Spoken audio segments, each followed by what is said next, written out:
In a world driven by human ambition, we often exhaust ourselves trying to write our own destiny. We map out our steps, construct our empires, and force open doors that were never meant for us. But we forget a profound, timeless truth. The most breathtaking chapters of our lives are not written by our hands, but by the invisible hand of the Creator. To step into the extraordinary, we must first do the hardest thing required of us. We must trust His guidance. But divine destiny is not passive. It demands a heart trained to recognize His whispers, the spiritual eyes to identify His signs, and the radical courage to obey His instructions, even when they make absolutely no sense to the world. Thousands of years ago, in the vast, dusty desert of Canaan, a desperate prayer, an ancient well, a servant's simple act of obedience, and a young woman's act of kindness set off a chain reaction that would alter history forever. This is not a story of coincidence. This is the blueprint of faith. This is divine orchestration. The epic story of Isaac and Rebekah.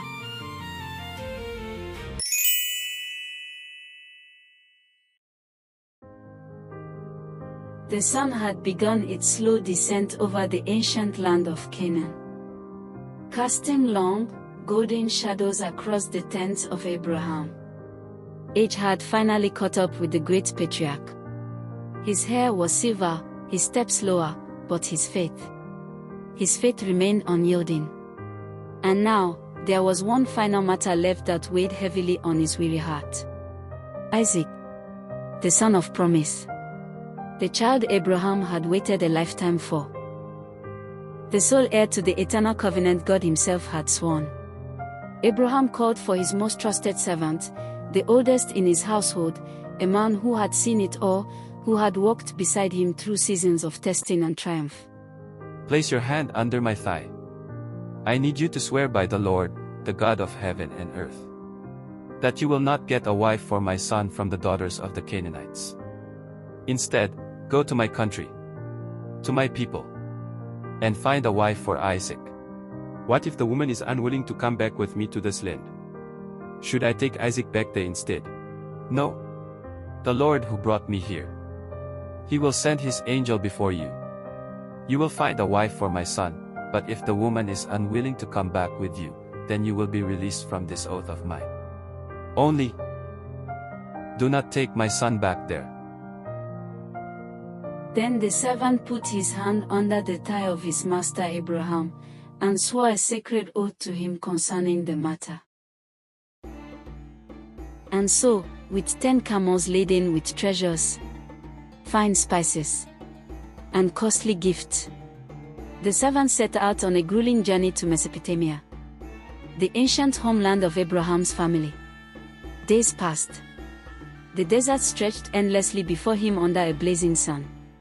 Yet his mission was clear, and his faith was steady. Finally, as evening approached, he arrived at a well outside the city of Nahor. It was the twilight hour, the exact time when the women of the city came out to draw water. The servant paused.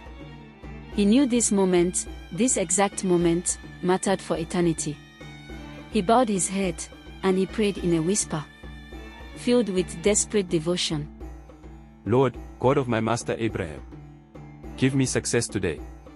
Let it be that when I say to a young woman, please lower your jar so I may drink, and she replies, drink, and I will water your camels too. Let her be the one you have chosen for your servant Isaac. It was a bold prayer. Specific. Unmistakable.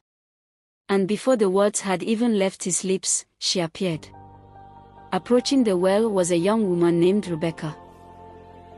She was a virgin, pure in heart, untouched, and utterly flawless in her virtue. She was stunningly beautiful, possessed of a radiant grace that captivated the eye. But above all, she was immensely hardworking, carrying her heavy water jar with a quiet, confident strength. The servant watched her every move. His breath caught in his throat. He stepped forward. Please, give me a little water to drink from your jar. Drink, my lord. Quickly. She lowered her heavy stone jar to her hands and gave him a drink. And then, just as the servant had prayed, she looked at the long line of parched animals. I will draw water for your camels too, until they have finished drinking. It was no small task. 10 camels could drink gallons upon gallons of water after a long desert trek. Yet Rebekah moved with boundless energy, running back and forth to the well, drawing water again and again, serving this stranger without a single word of complaint. The servant stood in absolute awe. Could this be the one? When the camels were satisfied, the servant stepped forward. He placed a heavy gold nose ring and 2 heavy gold bracelets upon her wrist, gift of immense value. Tell me, please, whose daughter are you? Is there room in your father's house for us to spend the night? I am the daughter of Bethuel, son of Nahor, whom Milcah bore to him. And yes, we have plenty of straw and fodder, and room for you to stay. At that exact moment, the servant fell to his knees and bowed his head in raw worship. Blessed be the Lord, the God of my master Abraham, who has not forsaken his kindness and truth. He has led me directly to the house of my master's relatives. Rebekah ran home, her new gold bracelets glinting in the twilight, her heart racing with the incredible story she carried. Her brother Laban rushed out to meet the stranger, and soon, the entire household gathered around a lavish feast to hear why he had come. But the servant refused to eat until he spoke. He told them everything. Of Abraham's wealth, of the birth of Isaac, and of the unmistakable sign at the well.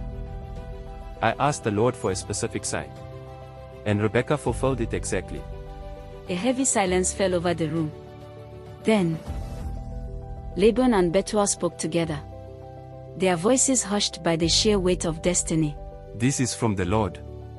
We cannot speak against it, good or bad. Rebekah is before you. Take her and go, and let her become the wife of your master's son, just as the Lord has directed. The very next morning, the servant was ready to leave. But Rebekah's family hesitated, feeling the painful sting of a sudden goodbye. Let the young woman stay with us for a few days, at least 10. Then she may go. Do not delay me, now that the Lord has granted success to my journey. So they turned to the young woman herself. Will you go with this man? The choice was hers. And without a single shred of fear, without a moment of hesitation, she looked at her family and answered, I will go. And just like that, her life changed forever. They wept, blessing her as she prepared to depart into the unknown. Our sister, may you increase to thousands upon thousands, and may your offspring possess the gates of their enemies. Then Rebekah mounted her camel and followed the servant into a future she could not yet see, but one God had already prepared.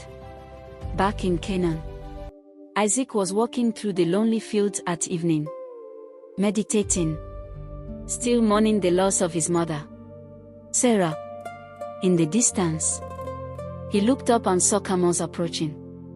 At the exact same moment, Rebekah looked up and saw him. Who is that man walking in the field to meet us? He is my master. At once, with modesty and reverence, she covered herself with a veil. The servant recounted everything that had happened to Isaac. And Isaac, he took Rebekah into his mother Sarah's tent. She became his wife, and he loved her. In the quiet unfolding of God's plan, sorrow turned to comfort, and the promise carried forward. Years passed, but Rebekah was barren. So Isaac prayed for his wife, and the Lord answered.